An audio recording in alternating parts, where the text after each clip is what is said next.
Stefano Giuliani. Buonasera.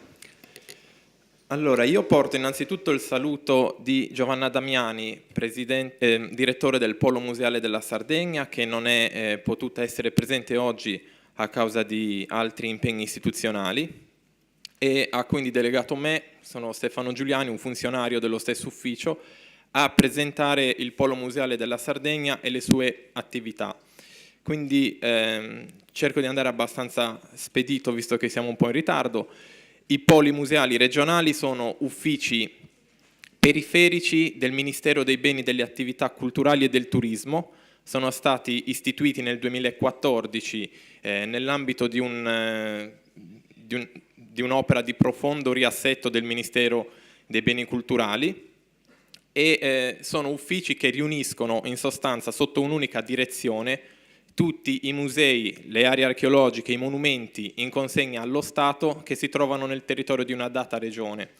Quindi mentre fino a qualche anno fa la competenza su tutti i musei era sostanzialmente delle soprintendenze, oggi i musei statali sono di competenza dei poli museali, sono 17 poli, uno per regione, con l'eccezione delle 3 regioni a statuto speciale di Sicilia, Valle d'Aosta e Trentino Alto Adige, oppure alcuni pochi musei autonomi, sono musei molto importanti che fanno numerosissimi ingressi, nessuno di questi sta in Sardegna, sono gli Uffizi, il Museo Archeologico di Napoli e così via, mentre sui musei non in consegna allo Stato, musei ecclesiastici, musei di enti locali, musei di privati, di fondazioni, eccetera, il polo museale può esercitare un potere di indirizzo anche se le competenze restano in capo alle soprintendenze. Quindi qual è la mission di questi poli museali? I poli museali assicurano sul territorio l'espletamento del servizio pubblico di fruizione e di valorizzazione dei luoghi della cultura in consegna allo Stato. Definiscono strategie e obiettivi comuni di valorizzazione in rapporto all'ambito territoriale di competenza e, questo è quello che ci interessa in questa sede, promuovono l'integrazione dei percorsi culturali di fruizione e dei conseguenti itinerari turistico-culturali. Per ottenere questo, quelli che sto citando sono proprio i passi del decreto istitutivo dei poli museali.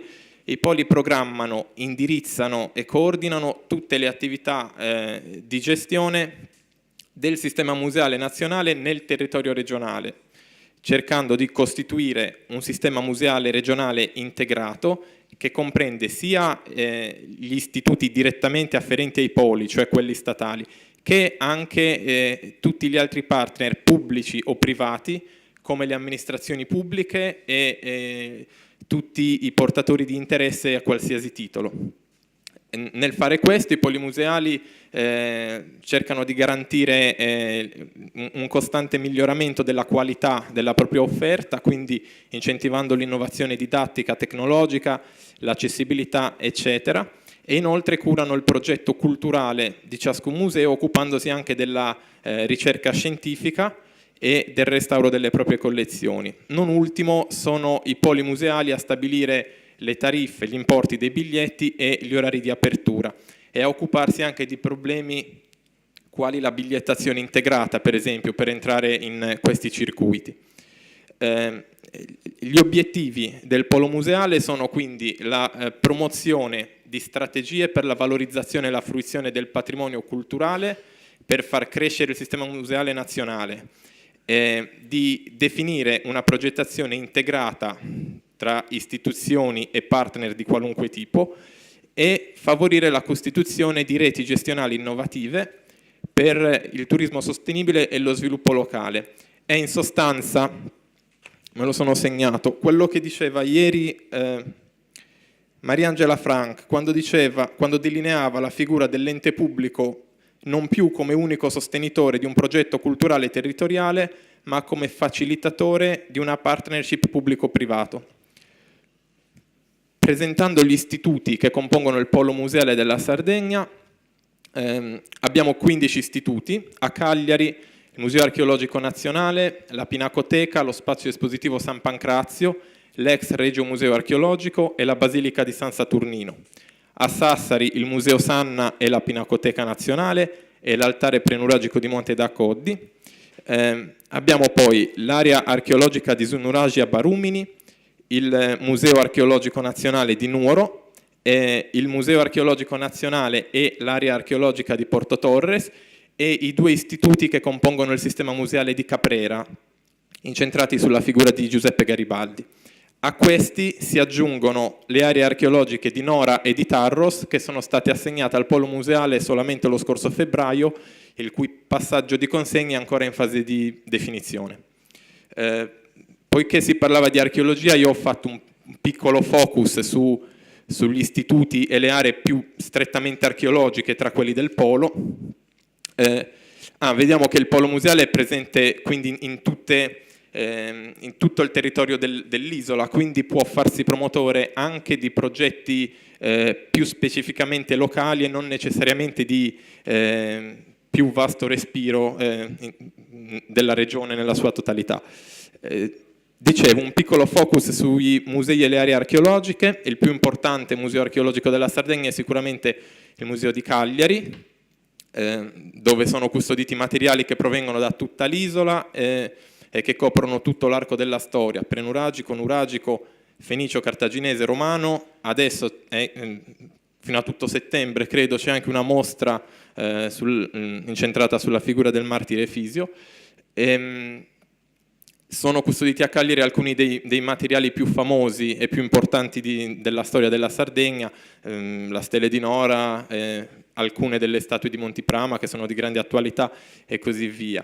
Il secondo per grandezza è il Museo Sanna di Sassari, anch'esso ha una ricchissima collezione archeologica, ma unico tra i musei del Polo, ha anche una collezione etnografica, quindi con costumi tradizionali, gioielli, eccetera. Mentre Cagliari e Sassari sono musei archeologici che hanno una vocazione regionale, cioè con materiali che provengono da tutta l'isola, abbiamo poi altri due musei che hanno le cui raccolte hanno un interesse un po' più locale, pur nella loro importanza. Sono l'Antiquarium Turritano di Porto Torres, che espone i materiali relativi alla colonia Iulia Turis Libisonis, cioè l'antica città di Porto Torres, quindi sono sostanzialmente materiali rinvenuti nel territorio comunale di Porto Torres e quasi tutti relativi all'età romana, ed è l'unico museo archeologico del Polo che ha annessa l'area archeologica, quindi in questo caso il visitatore può vedere i materiali esposti al museo e contestualmente vedere anche qual è il sito archeologico che li ha restituiti. E l'altro è il Museo Archeologico di Nuoro, che espone materiali il cui ambito territoriale è quello della provincia di Nuoro. Sono materiali di tutte le epoche, prenuragico, nuragico, ellenistico, romano e medievale, ma per la grande maggior parte sono materiali di età nuragica, prevalentemente provenienti da siti, da luoghi di culto, quindi si configura come un piccolo museo della civiltà nuragica, soprattutto per questi aspetti legati al sacro. E ci sono alcuni pezzi unici, una collezione molto importante di bronzetti, e quindi anche questo è un museo particolarmente importante. Ci sono poi, oltre all'area archeologica di Porto Torres, altre aree archeologiche che fanno parte del polo museale. La prima è l'altare prenuragico di Monte d'Acoddi tra Sassari e Porto Torres, che è un monumento unico nel suo genere nel Mediterraneo. Poi il nuraghe di Barumini, uno dei nuraghi più famosi e tra i più visitati, che oltretutto è stato inserito dall'UNESCO nella lista dei patrimoni dell'umanità. E poi, come dicevo, l'area archeologica di Tarros e l'area archeologica di Nora, che sono recentemente passati al Polo e hanno la particolarità di essere, oltre ad essere tra le città antiche meglio conservate in Sardegna, sono inserite in un contesto paesaggistico particolarmente affascinante, non distante da località di turismo balneare o altri tipi di turismo, quindi qui viene particolarmente facile immaginare l'integrazione di cui parlavamo di un turismo di tipo archeologico e culturale con un turismo mosso prevalentemente da motivazioni balneari o comunque di relax. Quando è stato, il Polo Museale è stato istituito nel 2014, quindi è operativo relativamente da poco. Il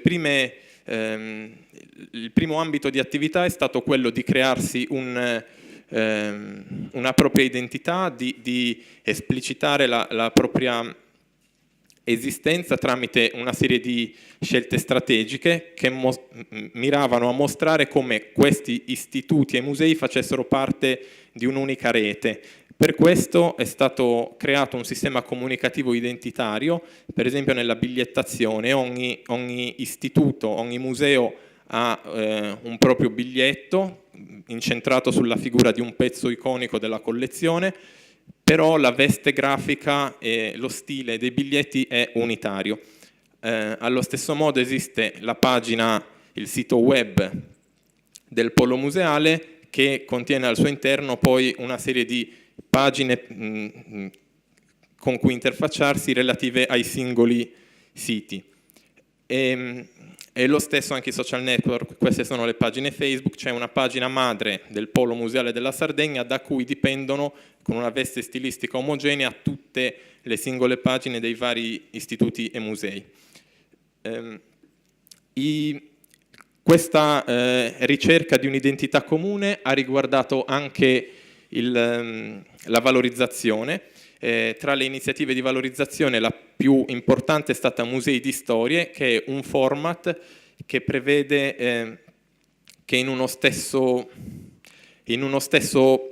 periodo tutti i musei organizzino eventi, collaborazioni, conferenze, piccole mostre su un tema comune che ogni museo è libero di interpretare e declinare nel modo che ritiene più consono a seconda delle peculiarità della propria collezione. Quindi nel primo anno sono stati fatti una serie di eventi, questo ha contribuito a rafforzare l'idea che questi istituti facevano parte di uno stesso ufficio, di una stessa rete, diciamo.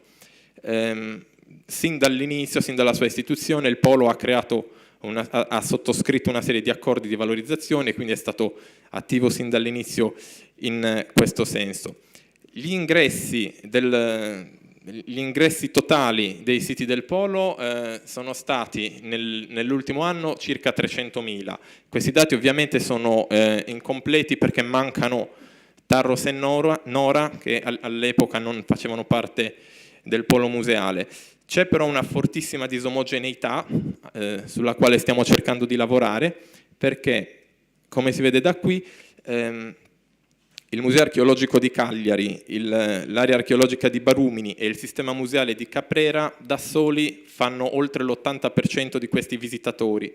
Gli altri 9 siti messi insieme fanno il 19%, quindi è molto squilibrata la preferenza del pubblico verso pochi istituti. Quindi, riepilogando, lo scopo principale del Polo Museale è quello di favorire la conoscenza, la conservazione e anche un turismo consapevole del patrimonio culturale dell'isola. Questo non è altro che la traslitterazione della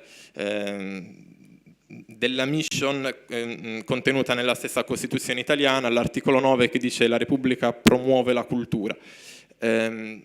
I musei sono, a nostro modo di vedere, degli spazi di incontro con il territorio privilegiati, soprattutto in Sardegna, dove tutti i musei hanno una vocazione fortemente territoriale. In Sardegna è assente quel fenomeno presente in altre regioni di musei che nascono da raccolte di collezionisti privati. Quasi tutti i dipinti nelle nostre pinacoteche provengono dalle chiese del territorio, i materiali dei musei archeologici provengono da scavi nel territorio, quindi i musei possono essere un punto di incontro anche simbolico tra il territorio e il museo visto come polo museale, quindi come istituzione.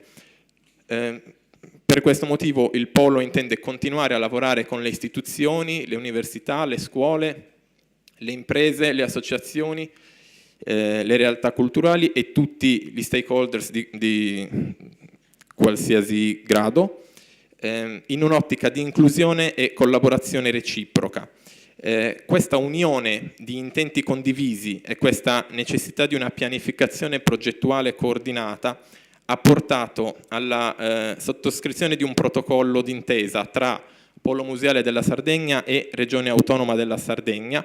Il protocollo d'intesa è stato presentato lo scorso 20 febbraio, contestualmente alla presentazione alla stampa del nuovo sito internet del Polo Museale. Si chiamava Sardegna in rete, giocando sulla suggestione del gioco di parole tra in rete inteso come online e in rete nel senso di fare rete tra i siti del territorio. Questo protocollo d'intesa è stato firmato quindi con l'impegno di facilitare lo sviluppo di un sistema culturale integrato in Sardegna, individuando il ruolo strategico dei diversi attori in un'ottica, come dicevo, di inclusione e collaborazione reciproca, creando una rete tra le istituzioni culturali e tutti i portatori di interesse e favorendone il dialogo, definendo il potenziamento dell'offerta culturale tramite anche campagne di comunicazione mirate e rafforzando la rete infrastrutturale e il potenziamento della segnaletica in modo da dare concretezza alla possibilità dei visitatori poi di raggiungere queste aree. Al protocollo d'intesa, successivamente alla firma della Regione, si sono aggiunti una serie di altri enti e istituzioni e il numero è in continua crescita. A questo punto io terminerei il mio intervento e come il Polo intende dare esecutività al protocollo d'intesa e al progetto in generale lo potrà spiegare meglio di me il dottor Roberto Concas, che è qui come direttore del Museo Archeologico di Cagliari, ma è anche vice direttore del Polo Museale, quindi conosce gli obiettivi strategici che stiamo seguendo. Vi ringrazio.